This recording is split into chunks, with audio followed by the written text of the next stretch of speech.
야, 이 무식한 할망구야. 음식에 소금을 얼마나 쳐넣은 거야? 짜서 못 먹겠잖아. 내 눈엔 이게 사람 먹으라고 만든 음식으로 보이니? 당장 이거 다 치우고 내 앞에서 무릎 꿇고 빌어. 정적이 흐르던 거실에 날카로운 고함이 터져 나왔습니다. 상상이나 해보셨습니까? 평생을 자식 위해 헌신하며 손마디가 다 뒤틀린 한 어머니의 얼굴에 하얀 소금 세례를 무차별적으로 퍼붓는 안사돈의 그 서슬 펄어 모습을 말입니다. 오늘 여러분께 들려드릴 이야기는 사람 귀한 줄 모르고 오만함에 빠져 살던 한 여자가 자신의 사돈인 줄도 모르고 가사도우미에게 소금을 뿌렸다가 결국 아들이 내민 종이 한 장에 그 자리에서 실신해버린 기가 막힌 사연입니다. 사람을 겉모습으로만 판단하는 무례한 이들에게 전하는 이 통쾌한 사이다 사연 끝까지 함께해 주시기 바랍니다. 본격적인 이야기를 시작하기 전에 여러분의 소중한 구독과 좋아요, 알림 설정은 저희 채널이 따뜻하고 정의로운 세상을 만들어가는데 큰 힘이 됩니다. 지금 한 번씩만 꾹 눌러주시면 정말 감사하겠습니다. 자, 그럼 오늘의 이야기 시작합니다. 이야기의 주인공인 정숙 씨는 평생을 거친 공사 현장에서 보냈습니다.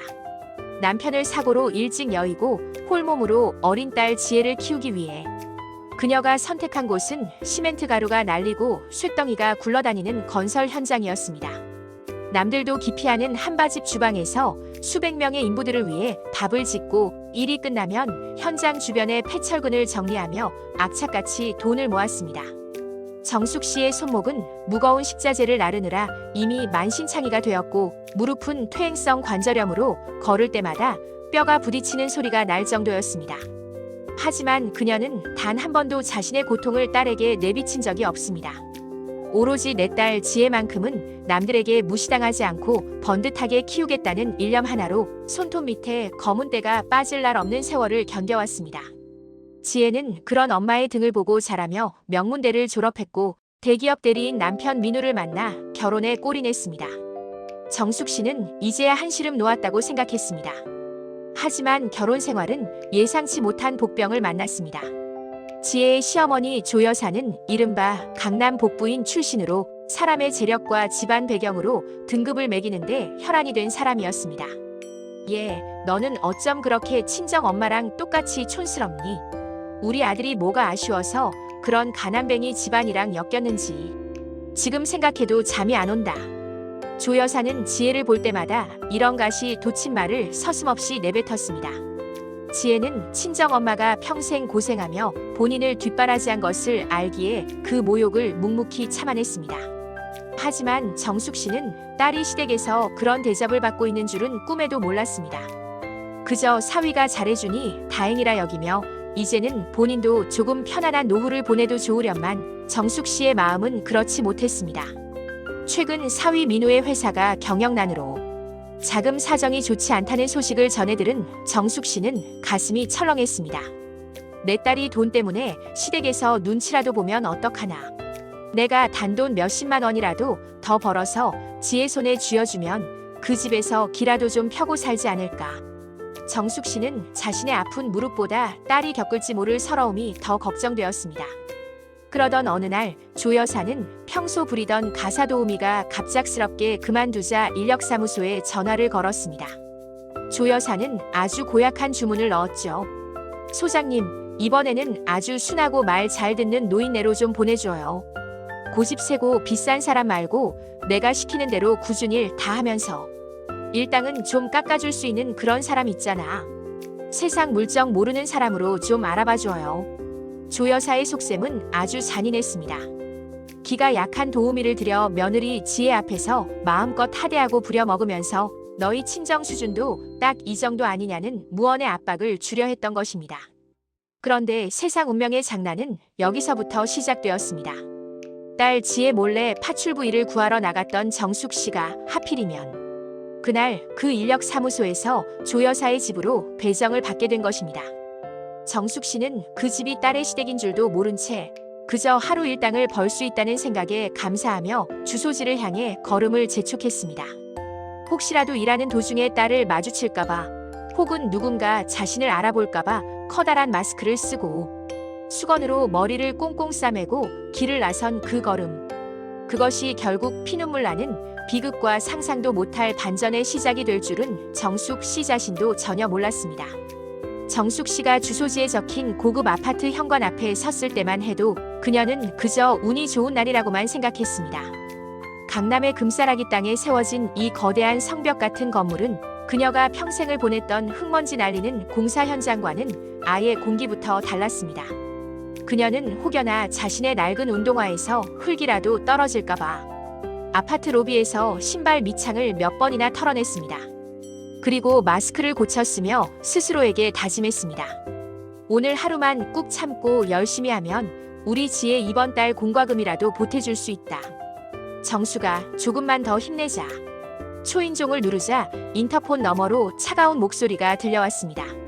누구세요? 인력사무소에서 왔나요? 정숙 씨는 혹시라도 목소리를 들킬까봐 쉰 목소리를 내며 대답했습니다. 예, 청소하러 왔습니다. 문이 열리고 집 안으로 들어선 순간 정숙 씨는 심장이 바닥으로 떨어지는 기분이었습니다. 거실 한복판에서 앞치마를 두른 채 안절부절 못하며 서 있는 사람, 그토록 보고 싶었던 자신의 딸 지혜였기 때문입니다. 정숙 씨는 본능적으로 고개를 푹 숙였습니다. 머리 수건을 눈썹 아래까지 더 깊게 끌어내리고 마스크를 귀 위쪽까지 바짝 당겨 얼굴을 가렸습니다. 지혜는 시어머니의 서슬 퍼런 눈치를 보느라 들어오는 사람이 누구인지 제대로 확인하지도 못한 채 고개를 숙였습니다. 오셨어요? 이쪽으로 오셔서 짐 놓으세요. 지혜의 목소리는 힘없이 젖어 있었습니다. 정숙 씨는 딸의 목소리를 듣는 것만으로도 가슴이 찢어질 것 같았지만 여기서 정체를 들켰다가는 지혜가 시댁에서 겪을 수모가 불 보듯 뻔했습니다. 조 여사는 소파에 비스듬히 누워 텔레비전을 보다가 정숙 씨를 훑어보았습니다. 아유, 소장이 보낸 꼴 좀 봐라. 딱 봐도 막노동판에서 구르다 온 할망구네. 그래도 기운은 있어 보여서 다행이네. 이봐요, 거기 서 있지 말고 당장 주방 바닥부터 닦아요.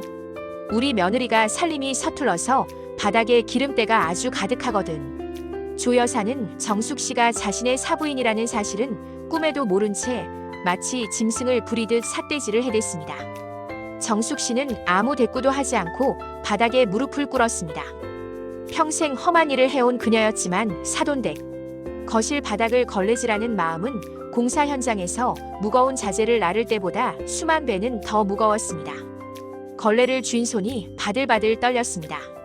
지혜는 그런 청소부 아주머니가 안쓰러워 옆에서 도와주려 했지만 조 여사가 가차없이 소리를 질렀습니다. 너는 가만히 안 있어. 비싼 돈 들여서 사람 썼는데 내가 왜 힘을 써? 너는 옆에서 보고 배워. 저런 천한 일을 하는 사람들은 손놀림이 어떻게 다른지 똑똑히 보라고. 너희 친정 수준도 다 저런 거 아니니?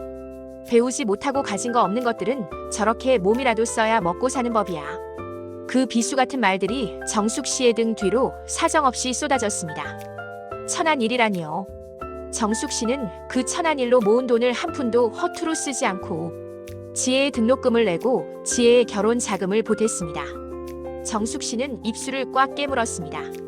마스크 안으로 눈물이 고여 안경에 김이 서렸지만 그녀는 미친 듯이 바닥만 닦았습니다.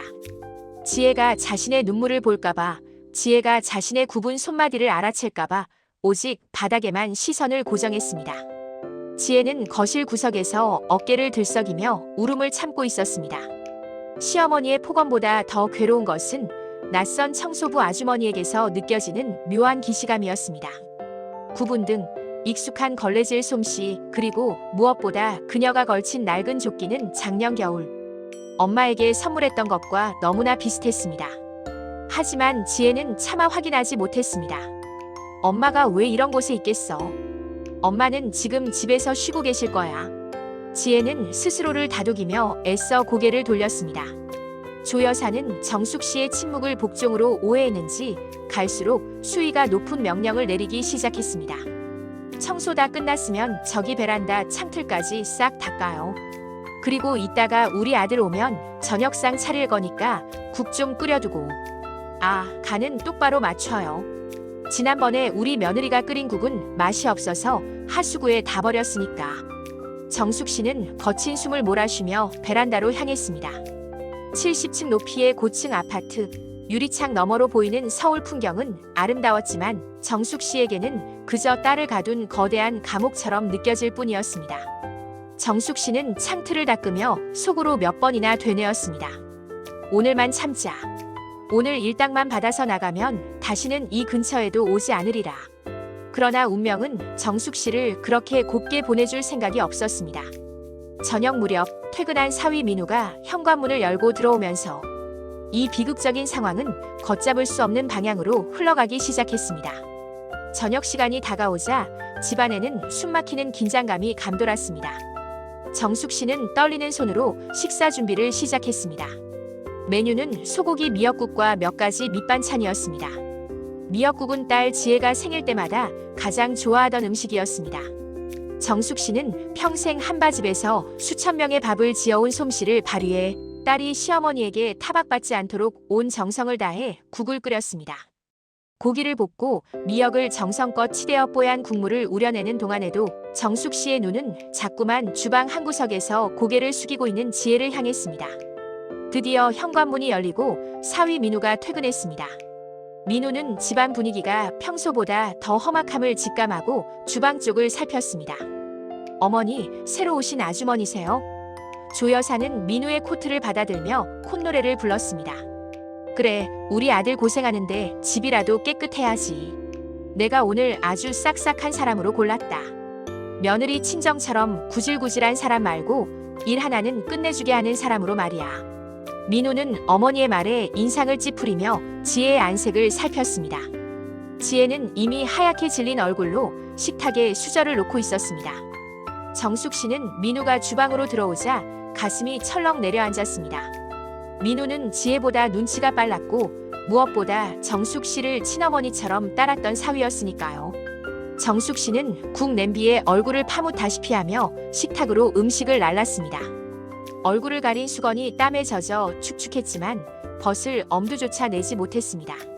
조 여사는 식탁 상석에 앉아 국물을 한 숟가락 떴습니다.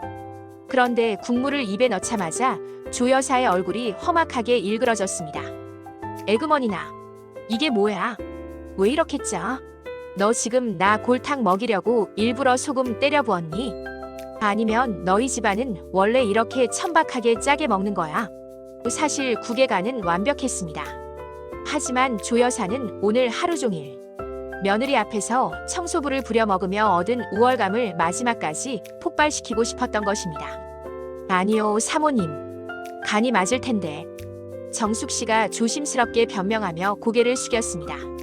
조 여사는 그 소리에 기다렸다는 듯 숟가락을 식탁 위로 칭그랑 소리가 나게 집어 던졌습니다. 어디서 일당받는 주제에 말대꾸야. 너 같은 천한 것들은 꼭 이렇게 티를 내요. 내 눈엔 내가 웃음이. 이 국물 다 내 머리에 부어버리기 전에 당장 치워. 지혜가 결국 울음을 터뜨리며 말렸습니다. 어머니, 제발 그만하세요. 아주머니가 하루 종일 쉬지도 못하고 고생하셨잖아요. 하지만 지혜의 반항은 조 여사의 분노에 기름을 부은 꼴이 되었습니다. 내가 감히 시어머니한테 대들어? 그래, 너희 집안 수준이 딱 이 청소부 할망구 수준이라 이거지. 끼리끼리 논다더니. 아주 가관이구나. 그래, 소금 맛이 어떤지 너희 둘 다 똑똑히 봐라. 조 여사는 갑자기 싱크대 위에 있던 대용량 꽃소금 포대를 집어들었습니다. 그러고는 주방 바닥에 서 있던 정숙 씨의 머리 위로 하얀 소금을 무차별적으로 뿌리기 시작했습니다. 짜게 먹는 게 소원이라면 실컷 먹어봐. 어디서 감히 주인집 음식을 망쳐놔. 이거 다 내가 할다 먹어. 이 무식한 노인네야. 머리 수건 위로 마스크 사이로 거친 옷자락 속으로 하얀 소금 가루가 눈처럼 쏟아져 내렸습니다. 정숙 씨는 눈을 감은 채 그 자리에 얼어붙었습니다. 소금 가루가 눈에 들어가 따가웠지만 그녀는 닦아낼 생각조차 하지 못했습니다.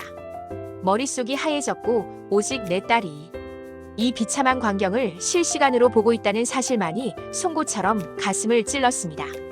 민우는 경악하며 소리쳤습니다.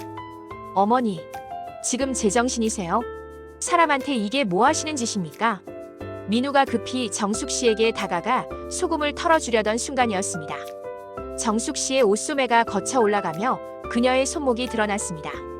그곳에는 낡고 빛바랜 은팔찌 하나가 채워져 있었습니다. 작년 어버이날 민우가 첫 월급 보너스를 탔다며 지혜와 함께 정숙 씨에게 선물했던 바로 그 팔찌였습니다. 민우의 손이 허공에서 멈췄습니다. 그는 떨리는 눈으로 정숙 씨의 굽은 손등과 팔찌를 번갈아 보았습니다. 어머니, 장모님. 민우의 목소리가 갈라졌습니다. 거실에 있던 지혜가 비명을 지르며 달려왔습니다. 뭐라고? 민우 씨, 지금 뭐라고 했어? 민우는 참지 못하고 정숙 씨의 얼굴을 가리고 있던 젖은 마스크와 수건을 확 벗겨냈습니다. 눈물과 땀 그리고 소금 가루로 엉망이 된 정숙 씨의 얼굴이 그대로 드러났습니다. 지혜는 엄마라고 비명을 지르며 그 자리에 무너져 내렸습니다. 조 여사는 소금 포대를 든 채 사시나무 떨듯 떨며 뒷걸음질 쳤습니다. 뭐야? 사부인이라고? 아니, 사부인이 왜 여기서 이러고 있어? 이건 말도 안 돼. 정숙 씨는 소금 가루를 뒤집어 쓴 채 통곡하는 딸을 안아주지도 못하고 그저 고개를 숙인 채 소리 없이 오열하기 시작했습니다. 그 적막한 공기 속에 오직 지혜의 서러운 울음소리만이 칼날처럼 집안을 휘저었습니다. 정숙 씨의 얼굴이 드러난 주방은 그야말로 지옥 같은 정적이 흐르고 있었습니다. 머리와 어깨에 하얀 소금 가루를 뒤집어 쓴 채 고개를 숙이고 있는 정숙 씨의 모습은 보는 이의 심장을 갈기갈기 찢어놓기에 충분했습니다. 지혜는 제정신이 아닌 사람처럼 바닥을 기어 엄마의 다리를 붙잡고 오열했습니다. 엄마가 왜 여기 있어? 왜 이러고 있어? 내가 미안해. 내가 죽을 죄를 지었어, 엄마. 지혜의 절규가 거실 벽을 타고 메아리 쳤지만 조 여사는 여전히 현실을 부정하듯 손에 든 소금 포대를 바닥에 떨어뜨리며 뒷걸음질 쳤습니다. 아니, 이게 어떻게 된 일이야? 사부인이 왜 이런 몰골로 우리 집에서 청소를 해? 인력사무소 소장이 미쳤나? 왜 이 사람을 보낸 거야? 조 여사는 끝까지 자신의 잘못을 뉘우치기는커녕 남 탓을 하며 상황을 회피하려 했습니다. 그때였습니다. 평소 온순하기만 했던 아들 민우의 눈빛이 전례 없이 서늘하게 변했습니다. 민우는 소금 범벅이 된 장모님의 어깨를 감싸 안으며 떨리는 목소리로 말했습니다. 어머니, 지금 사부인이라고 하셨습니까? 사람한테 소금을 뿌려놓고 그게 지금 사람으로서 하실 말씀입니까? 민우의 목소리는 낮았지만 그 안에 담긴 분노는 금방이라도 폭발할 것 같은 화상과 같았습니다. 조 여사는 아들의 기세에 눌려 횡설수수했습니다. 민우야, 그게 아니라 나는 그냥 일하러 온 아주머니인 줄 알았지. 저 몰골을 봐라. 내가 어떻게 사부인인 줄 알았겠니? 그리고 사부인도 그렇지 왜 이런 일을 하러 다녀서 사람을 민망하게 만들어. 조 여사의 뻔뻔한 대꾸에 민우는 헛웃음을 터뜨렸습니다. 민우는 정숙 씨를 식탁 의자에 조심스럽게 앉히고는 자신의 방으로 뛰어들어갔습니다. 그리고 잠시 후 금고 안에 깊숙이 보관해 두었던 두꺼운 서류 가방 하나를 들고 나왔습니다. 조 여사는 아들이 가져온 가방을 보며 의아한 표정을 지었습니다. 그건 또 뭐냐? 지금 이 상황에 무슨 가방이야? 민우는 가방을 식탁 위에 거칠게 내려놓았습니다. 지퍼를 열자 그 안에는 공증된 계약서와 부동산 등기부 등본, 그리고 수억 원대의 통장 사본들이 쏟아져 나왔습니다. 민우는 서류 뭉치 중 하나를 집어 조 여사의 눈앞에 들이밀었습니다. 어머니가 매달 월세 받는 그 상가 건물, 그리고 지금 우리가 살고 있는 이 강남 아파트. 이거 누구 돈으로 지킨 건지 아십니까? 조 여사는 당황하며 서류를 낚아챘습니다. 그거야 우리 집 재산이지. 내 아버지가 남겨주신. 아니요. 민우가 조 여사의 말을 가로챘습니다. 아버지 돌아가시고 어머니가 주식 투자다 뭐다 해서 집안 기둥뿌리 다 뽑아 놓으셨을 때 우리 집 경매 넘어가기 직전에 그 돈 다 갚아준 사람이 누군지 아시냐고요. 조 여사의 눈이 서류 하단에 적힌 이름으로 향했습니다. 그곳에는 정갈한 글씨로 이정숙이라는 이름과 함께 인감 도장이 선명하게 찍혀 있었습니다. 민우가 차갑게 쏘아붙였습니다. 장모님이 평생 건설 현장에서 밥 해주고 철근 날라가며 모은 돈입니다. 어머니가 천한 일이라고 무시했던 그 고귀한 노동으로 모은 5억 원이에요. 장모님은 지혜가 기죽을까봐 사위인 저한테만 따로 연락해서 사모님 집만큼은 꼭 지켜드려라며 아무 조건 없이 빌려주신 돈이라고요. 조 여사는 믿기지 않는다는 듯 서류를 넘기고 또 넘겼습니다. 서류 뒤편에는 정숙 씨가 사실은 남편에게 물려받아 숨겨두었던 경기도 인근의 알짜배기 땅 매각 대금 10억 원이 민우의 사업 자금으로 투입되었다는 확인서까지 붙어 있었습니다. 조 여사가 그토록 무시했던 노동꾼 할머니는 사실 무너져가는 조 여사의 가문을 밑바닥에서부터 떠받치고 있던 거대한 기둥이었던 셈입니다. 이럴 리가 없어. 그럴 리가 없다고. 조 여사는 손에 든 서류가 파르르 떨리더니 이내 온몸에 경련이 일기 시작했습니다. 자신이 소금을 뿌리며 모욕을 줬던 그 사람이 실은 자신의 전 재산을 지켜준 은인이자 엄청난 재력가였다는 사실. 그 잔인한 진실 앞에서 조 여사의 오만함은 순식간에 비참한 수치심으로 변했습니다. 정숙 씨는 소금 가루가 묻은 손으로 지혜의 눈물을 닦아주며 나지막이 말했습니다. 민우 서방, 이제 그만하게. 내 딸 지혜만 괜찮으면 나는 다 괜찮네. 내가 못나서 내 딸 고생 안 시키려고 시작한 일인데 일이 이렇게 되어서 미안하네. 정숙 씨의 그 깊은 배려와 사랑 앞에 조 여사는 더 이상 서 있을 기운조차 없었습니다. 그녀는 서류 더미 위로 힘없이 무너지며 비명을 지르듯 흐느꼈습니다. 사부인, 내가 죽을 죄를 졌소. 내가. 하지만 이미 쏟아진 소금처럼 그녀가 저지른 악행은 결코 되돌릴 수 없었습니다. 조 여사는 거실 바닥에 흩뿌려진 하얀 소금 가루와 서류 뭉치들 사이에 주저앉아 넋이 나간 표정을 짓고 있었습니다. 방금 전까지 기세등등하게 호령하던 그 오만한 모습은 온데간데 없고 그저 자신의 발등을 찍은 도끼에 피를 흘리는 가련하고도 추한 노인의 모습만 남았습니다. 그녀의 눈은 민우가 내민 서류 속 이정숙이라는 석자를 쫓으며 파르르 떨렸습니다. 사부인, 이게 정말입니까? 그 돈이다. 사부인 돈이었다고요? 나는 그것도 모르고 우리 아들이 재주가 좋아서 집을 지킨 줄만 알고. 조 여사의 목소리는 모기 소리만큼 가늘어졌습니다. 그녀는 정숙 씨의 얼굴을 차마 쳐다보지 못하고 바닥만 긁어댔습니다. 그 손가락 사이로 아까 자신이 뿌렸던 거친 소금 알갱이들이 만져질 때마다 조 여사는 뜨거운 불에 댄 듯 소스라치게 놀라며 손을 뗐습니다. 민우는 울고 있는 지혜를 일으켜 세우고는 정숙 씨의 머리에 묻은 소금을 정성스럽게 털어내기 시작했습니다. 장모님, 정말 죄송합니다. 제가 진작에 어머니께 모든 사실을 말씀드렸어야 했는데 장모님께서 절대로 지혜랑 어머니 귀에 들어가게 하지 말라고 신신당부를 하셔서 제 불찰입니다. 민우의 눈에서도 참았던 눈물이 흘러내렸습니다.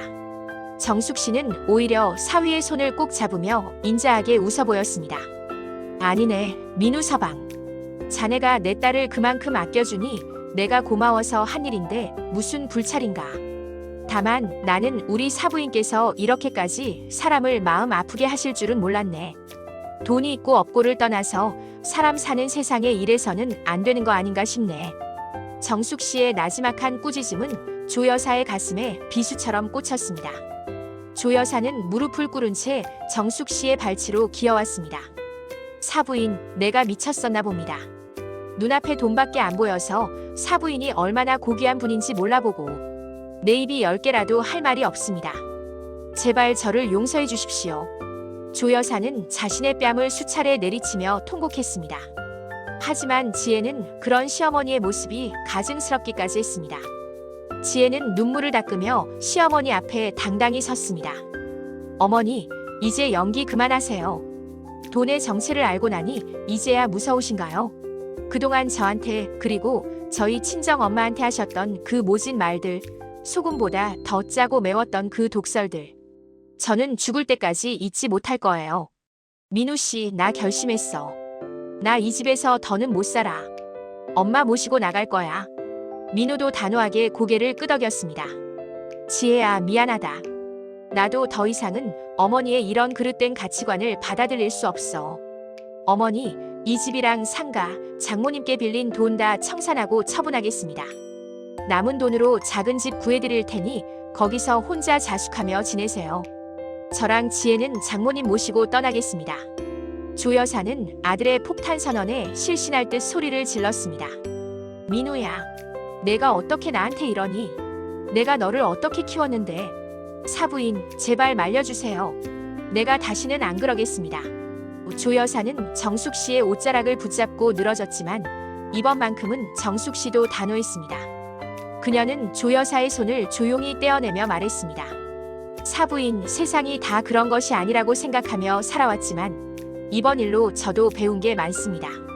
진정한 부자는 통장에 숫자가 많은 사람이 아니라 남의 아픔을 공감할 줄 아는 마음을 가진 사람이라는 거요. 사부인은 지금 그 마음이 너무 가난하십니다. 홀로 지내시며 그 가난한 마음부터 채우시길 바랍니다. 정숙 씨는 지혜와 민우의 부축을 받으며 조 여사의 집을 나섰습니다. 현관문이 닫히는 순간 뒤편에서는 조 여사의 비참한 통곡 소리가 들려왔지만 아무도 뒤를 돌아보지 않았습니다. 엘리베이터 거울에 비친 정숙 씨의 옷에는 여전히 소금 가루가 남아 반짝이고 있었습니다. 하지만 그 모습은 더 이상 초라한 청소부의 모습이 아니었습니다. 세상에서 가장 단단하고 빛나는 어머니의 훈장처럼 보였습니다. 아파트 단지를 벗어나자 시원한 밤바람이 불어왔습니다. 정숙 씨는 딸의 손을 꼭 잡고 밤하늘을 올려다보았습니다. 공사 현장의 쇳가루도 주방에 뜨거운 김도 없는 평온한 밤이었습니다. 그녀는 비로소 마스크를 완전히 벗어 던지고 깊은 숨을 들이마셨습니다. 이제야 진짜 어머니로서 그리고 한 인간으로서 당당히 걸어갈 수 있는 새로운 길이 그녀의 눈앞에 펼쳐지고 있었습니다. 조 여사의 집을 나온 세 사람은 한동안 말없이 밤거리를 걸었습니다. 화려한 네온사인과 바쁘게 움직이는 차들 사이에서 정숙 씨의 어깨에 남은 소금 가루만이 그날의 참혹했던 시간을 증명하고 있었습니다. 민우는 근처 공원 벤치에 장모님을 조심스럽게 앉혔습니다. 그리고는 생수 한 병을 사와 손수건을 적셔 정숙 씨의 얼굴과 목덜미를 닦아내기 시작했습니다. 어머니, 정말 죄송합니다. 제가 조금만 더 빨리 눈치를 챘더라면 이런 수모는 겪지 않으셨을 텐데. 민우의 손이 미세하게 떨리고 있었습니다. 정숙 씨는 그런 사위의 손을 다독이며 오히려 미안한 미소를 지었습니다. 민우 서방, 자네 탓이 아니네. 내가 내 딸 기죽이기 싫어서 욕심을 부린 게 화근이었지. 그래도 오늘 자네가 지혜 편을 들어주는 걸 보니 내 평생 고생이 싹 씻겨 내려가는 기분이었네. 지혜는 엄마의 굽은 손등에 얼굴을 묻고 한참을 울었습니다. 엄마, 나는 엄마가 시장에서 장사하는 줄로만 알았어. 한바집에서 그렇게 고생하는 줄 알았으면 나 대학 안 가고 그냥 돈 벌었을 거야. 나 때문에 엄마 몸이 이렇게 망가진 것 같아서 가슴이 찢어져. 정숙 씨는 지혜의 머리카락을 쓰다듬으며 조용히 말했습니다. 지혜야, 자식 키우는 부모 마음은 다 똑같단다.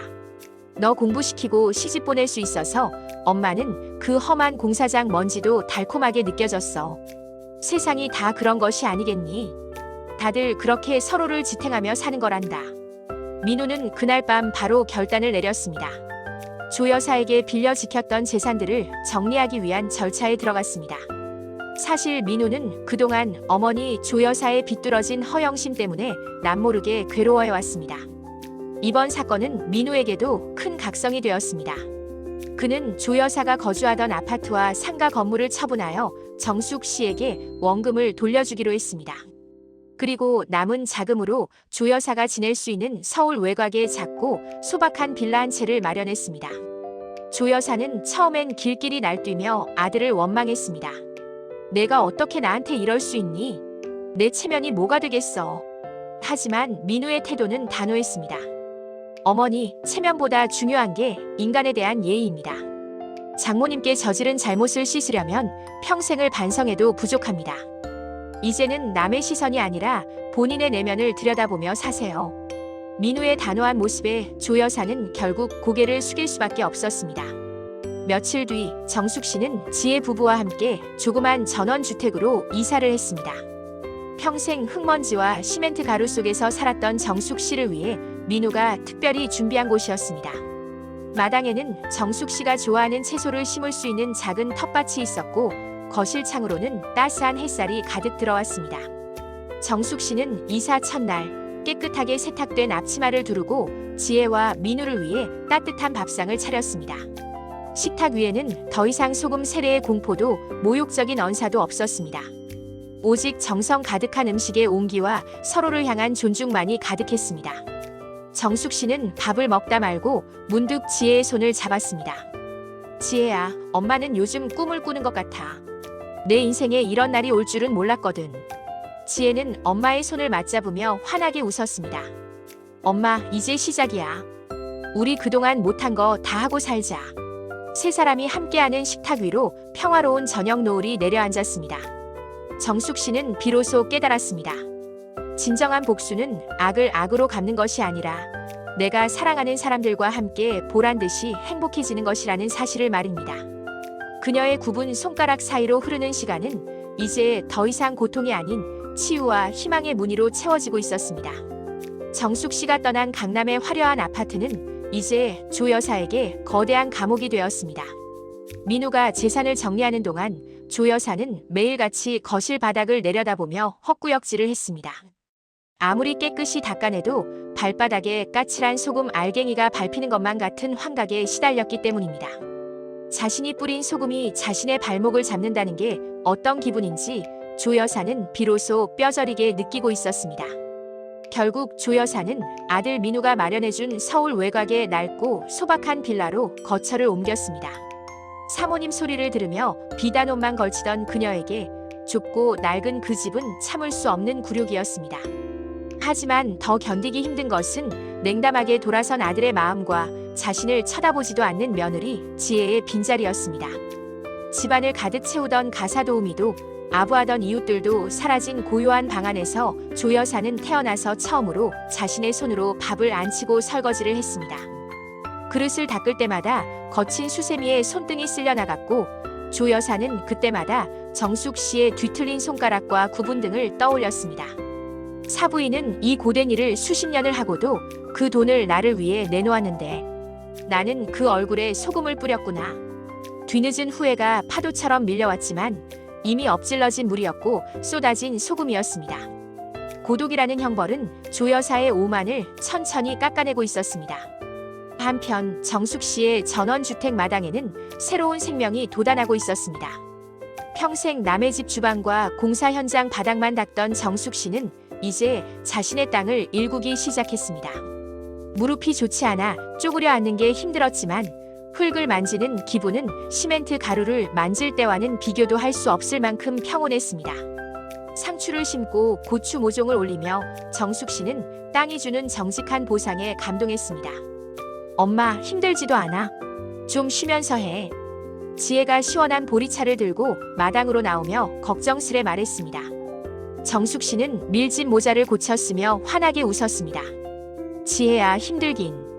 공사장에서 철근 나르던 힘에 비하면 이건 놀이지 뭐. 그리고 이 녀석들 잘하는 것 좀 봐라. 내 정성 들인 만큼 쑥쑥 올라오는 게 얼마나 기특하니. 사람 마음도 이 흙 같으면 참 좋을 텐데 말이야. 정숙 씨의 텃밭은 금세 소문이 났습니다. 워낙 손맛이 좋고 인심이 넉넉했던 터라 직접 키운 채소로 겉절이를 담가 이웃집 담장 너머로 나누어 주었기 때문입니다. 처음엔 낯선 이방인을 경계하던 마을 사람들도 정숙 씨의 진심 어린 미소와 따뜻한 음식 앞에 마음을 열었습니다. 아이고, 이댁 할머니 손맛은 정말이지 보배야 보배. 이웃들의 칭찬에 정숙 씨는 오랜만에 사람 대접을 받는 기쁨을 누렸습니다. 지혜와 민우는 주말마다 정숙 씨의 집을 찾아와 함께 텃밭을 가꿨습니다.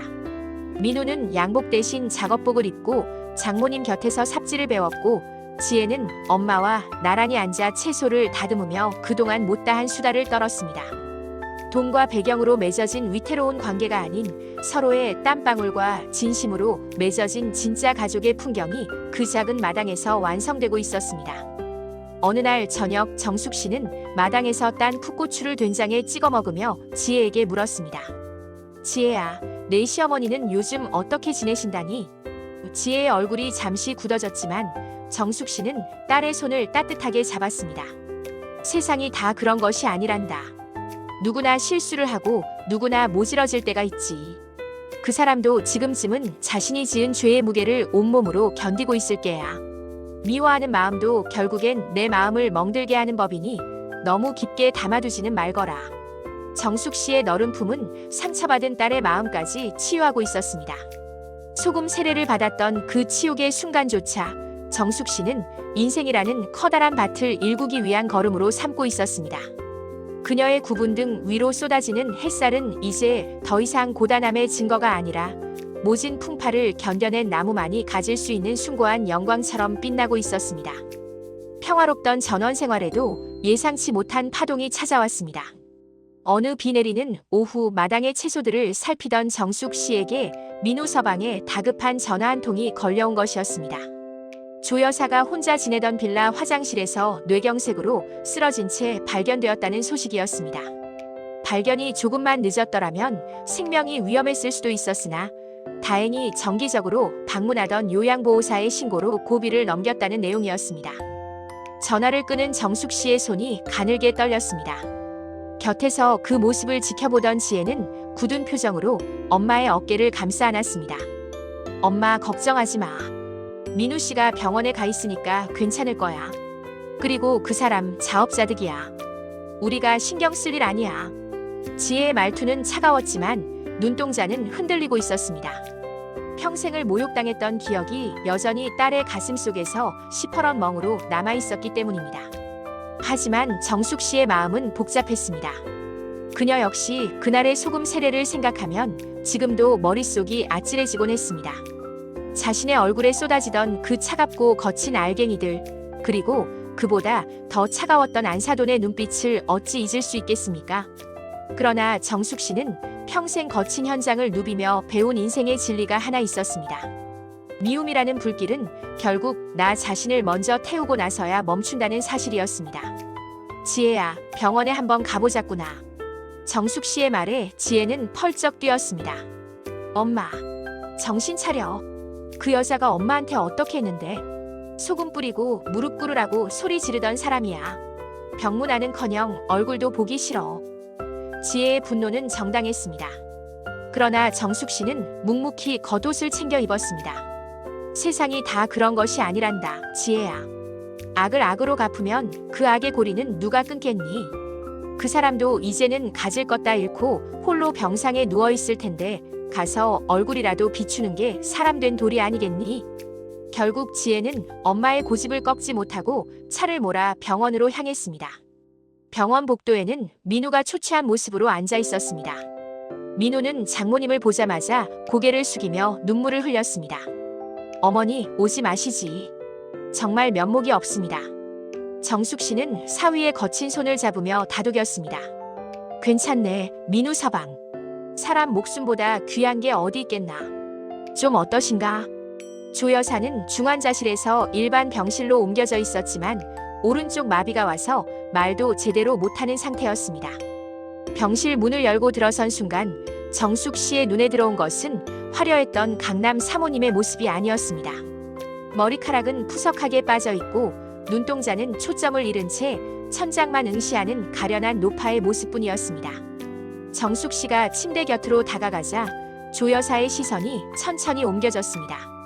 정숙 씨를 알아본 순간 조 여사의 눈에서 굵은 눈물방울이 터져 나왔습니다. 마비된 입술이 무언가 말을 하려는 듯 달싹거렸지만 나오는 것은 하는 짐승 같은 울음소리뿐이었습니다. 그녀는 자신의 성한 왼손으로 정숙 씨의 거친 손을 필사적으로 잡으려 했습니다. 지혜는 병실 구석에서 그 광경을 차갑게 지켜보았지만 정숙 씨는 피하지 않았습니다. 오히려 소금 세례를 받았던 그날처럼 묵묵히 조 여사의 마비된 오른손을 따뜻하게 감싸 안았습니다. 사부인, 기운 내세요. 얼른 일어나서 우리 마당에 상추 따러 오셔야지요.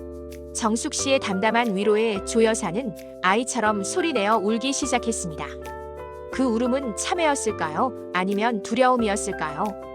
병실 안에 흐르는 공기는 더 이상 증오로 가득 차 있지 않았습니다. 정숙 씨는 자신이 당했던 모욕을 용서라는 이름으로 씻어내고 있었습니다. 비록 세상이 다 그런 따뜻한 결말로 이어지는 것은 아니지만 정숙 씨만큼은 자신의 인생 마지막 페이지를 증오가 아닌 긍휼로 채우기로 결심한 것이었습니다. 조 여사의 병실을 다녀온 뒤로 정숙 씨의 일상은 조금 더 바빠졌습니다. 딸 지혜는 처음엔 펄쩍 뛰며 반대했지만 죽어가는 사람 앞에 두고 모질게 구는 것도 못할 짓이다라는 정숙 씨의 고집을 꺾을 수는 없었습니다. 정숙 씨는 매일 아침 텃밭에서 딴 신선한 채소를 삶고 소화하기 편하도록 정성껏 죽을 쑤어 병원으로 향했습니다. 그것은 과거 조 여사가 음식이 짜다며 소금을 뿌렸던 그 미역국에 대한 정숙 씨만의 대답이기도 했습니다. 병실에 들어선 정숙 씨가 따뜻한 죽 그릇을 꺼내자 조 여사의 눈망울이 다시금 젖어들었습니다. 반신마비로 인해 혼자서는 숟가락질조차 할 수 없는 조 여사를 위해 정숙 씨는 침대를 조심스럽게 올리고 곁에 앉았습니다. 그리고 마치 어린아이를 달래듯 한 숟가락씩 정성을 다해 입에 넣어주었습니다. 사부인, 천천히 드세요. 텃밭에서 키운 거라 보약이나 다름없습니다. 기운을 차려야 재활도 하고 집에도 가시지요. 정숙 씨의 담백한 목소리에 조 여사는 고개를 떨군 채 눈물만 뚝뚝 흘렸습니다. 한때 천한 망일꾼이라며 비웃던 그 투박하고 거친 손이 이제는 자신의 생명을 지탱해주는 가장 귀한 손길이 되어 있었던 것입니다. 조 여사는 마비되지 않은 왼손으로 필사적으로 침대 옆 탁자에 놓인 공책을 당겼습니다. 말을 할 수 없게 된 그녀가 유일하게 세상과 소통하는 수단이었습니다. 떨리는 손으로 삐뚤빼뚤하게 적어내려간 글자들 위로 눈물이 번졌습니다. 사부인, 죽을 죄를 졌습니다. 내 얼굴에 소금을 뿌려도 모자랄 텐데 왜 이렇게까지 하십니까? 저는 사람이 아니었습니다. 정숙 씨는 그 글자를 가만히 들여다보다가 손수건을 꺼내 조 여사의 눈물을 닦아주었습니다. 사부인, 세상이 다 그런 것이 아니겠습니까? 살다 보면 눈이 어두워져 소중한 걸 못 볼 때도 있는 법이지요. 저도 처음엔 사부인이 참 원망스러웠습니다. 하지만 생각해보니 미워하는 마음을 품고 사는 게 내 몸에 소금을 뿌리는 것보다 더 아프더군요. 그래서 그냥 털어내기로 했습니다. 정숙 씨의 넓은 바다 같은 마음 앞에 조 여사는 한없이 작아졌습니다. 그녀는 정숙 씨의 거친 손마디를 자신의 뺨에 가져다 대고 한참을 흐느꼈습니다. 그 손은 건설 현장에서 철근을 나르고 한바집에서 수천 명의 밥을 짓느라 뒤틀리고 굳은 살이 박인 손이었지만 조 여사에게는 그 어떤 비단결보다 부드럽고 따뜻하게 느껴졌습니다. 이 광경을 문 밖에서 지켜보던 지혜와 민우도 끝내 눈물을 터뜨렸습니다. 특히 엄마의 수모를 지켜보며 시어머니를 평생 저주하겠다던 지혜의 마음속에서도 단단하게 얼어붙었던 얼음장 같은 증오가 조금씩 녹아내리기 시작했습니다. 우리 엄마는 참 바보 같아. 그런데 그 바보 같은 마음이 세상을 구하는 거였어. 지혜는 민우의 어깨에 기대어 나직이 읊조렸습니다. 민우는 장모님의 헌신적인 간호와 어머니의 뒤늦은 참회를 보며 깨달았습니다. 진정한 용서란 단순히 잘못을 잊어주는 것이 아니라 상대방이 스스로 부끄러움을 느끼고 다시 사람이 될 기회를 주는 것임을 말입니다. 정숙 씨는 소금 세례를 받았던 그 치욕의 장소에서 도망치는 대신 용서라는 빛을 들고 조 여사의 어두운 내면으로 걸어 들어간 것이었습니다. 병실 창밖으로 노을이 길게 드리워졌습니다. 한때는 돈과 배경이라는 가짜 잣대로 서로를 핥히었던 두 여인이 이제는 고통과 연민이라는 진실한 감정으로 서로를 마주보고 있었습니다. 정숙 씨가 조 여사의 손을 잡고 나직하게 찬송가를 흥얼거리는 동안 병실 안의 공기는 그 어느 때보다 따뜻하고 평온했습니다. 소금보다 짜고 매웠던 갈등의 시간은 가고 비로소 진정한 치유의 계절이 성큼 다가와 있었습니다. 계절이 바뀌어 정숙 씨의 마당에 국화꽃이 흐드러지게 피었을 무렵 조 여사는 마침내 병원 문을 나섰습니다. 휠체어에 몸을 의지해야 했고 예전처럼 유창하게 말을 할 수는 없었지만 그녀의 눈빛만큼은 강남의 화려한 아파트에 살 때보다 훨씬 맑고 평온해져 있었습니다. 민우는 어머니를 모시고 정숙 씨의 전원주택으로 향했습니다. 조 여사가 간곡하게 부탁했기 때문입니다. 사부인께 마지막으로 제대로 된 인사를 하고 싶다. 차에서 내린 조 여사는 민우의 부축을 받으며 정숙 씨의 집 대문을 들어섰습니다. 마당 한편에서 배추를 다듬고 있던 정숙 씨는 조 여사를 보자마자 맨발로 달려나왔습니다. 아이고 사부인, 고생 많으셨습니다. 여기까지 오시느라 얼마나 힘드셨을까. 정숙 씨는 조 여사의 야윈 손을 꼭 잡았습니다. 조 여사는 떨리는 손으로 정숙 씨의 투박한 손등을 어루만지더니 지혜가 보는 앞에서 허리를 깊숙이 숙였습니다. 그것은 단순히 고개를 숙이는 행위가 아니었습니다. 평생 남을 내려다보며 살아온 한 여자가 자신의 오만과 편견을 완전히 내려놓는 인생에서 가장 낮은 자세의 사과였습니다. 지혜는 그 모습을 보며 참아왔던 눈물을 터뜨렸습니다. 어머니, 이제 됐어요. 그만하세요. 지혜가 조 여사의 어깨를 감싸 앉자 조 여사는 지혜의 손을 잡고 미안하다. 아가. 라며 짧지만 진심 어린 한마디를 내뱉었습니다. 그날 저녁 정숙 씨의 집 식탁에는 푸짐한 밥상이 차려졌습니다. 직접 키운 배추로 담근 김치, 텃밭의 나물들, 그리고 따뜻한 미역국이 올랐습니다.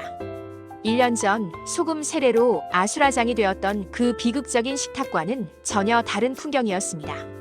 조 여사는 서툰 왼손 숟가락질로 정숙 씨가 끓여준 미역국을 한 입 머금었습니다. 그리고는 나직이 읊조렸습니다. 참, 답니다. 국이 참 달아요. 세상이 다 그런 것이 아니라고 하지만 진심은 결국 통하는 법입니다. 정숙 씨는 소금이라는 시련을 용서라는 소금으로 승화시켰습니다. 소금은 상처에 닿으면 따갑고 아프지만 세상을 썩지 않게 만들고 음식의 맛을 내는 귀한 재료이기도 합니다. 조 여사는 정숙 씨라는 인생의 소금을 만나 비로소 자신의 삶이 얼마나 부패해 있었는지 깨달았고 이제야 비로소 인간다운 맛을 내는 법을 배우게 된 것입니다. 민호와 지혜는 정숙 씨와 조 여사가 나란히 앉아 마당의 달을 구경하는 뒷모습을 보았습니다. 한때는 원수보다 못했던 두 사돈이 이제는 서로의 구분 등과 야윈 어깨를 다독이며 인생의 황혼을 함께 걷고 있었습니다. 정숙 씨는 마당의 흙을 고르며 생각했습니다. 평생 철근을 나르고 밥을 짓던 고단한 노동이 결국 이런 소중한 화해의 열매를 맺게 해준 자양분이었다는 것을 말입니다. 오늘 이야기를 끝맺으며 여러분께 묻고 싶습니다. 여러분의 인생이라는 식탁에는 어떤 소금이 뿌려져 있습니까? 누군가에게 상처를 주는 짠 소금인가요? 아니면 세상을 아름답게 맛깔나게 만드는 귀한 소금인가요? 정숙 씨처럼 모진 풍파 속에서도 자신을 잃지 않고 타인을 품어 안는 넓은 마음이 있다면 우리 모두의 인생은 그 자체로 가장 아름다운 드라마가 될 것입니다. 긴 이야기 끝까지 함께 해주셔서 감사합니다. 오늘 사연이 여러분의 마음속에 작은 울림과 위로가 되었다면 좋겠습니다. 여러분의 삶에도 용서와 화해의 따뜻한 봄바람이 불어오길 진심으로 기원합니다. 지금까지 시니어 사연 읽어주는 유튜버였습니다. 감사합니다.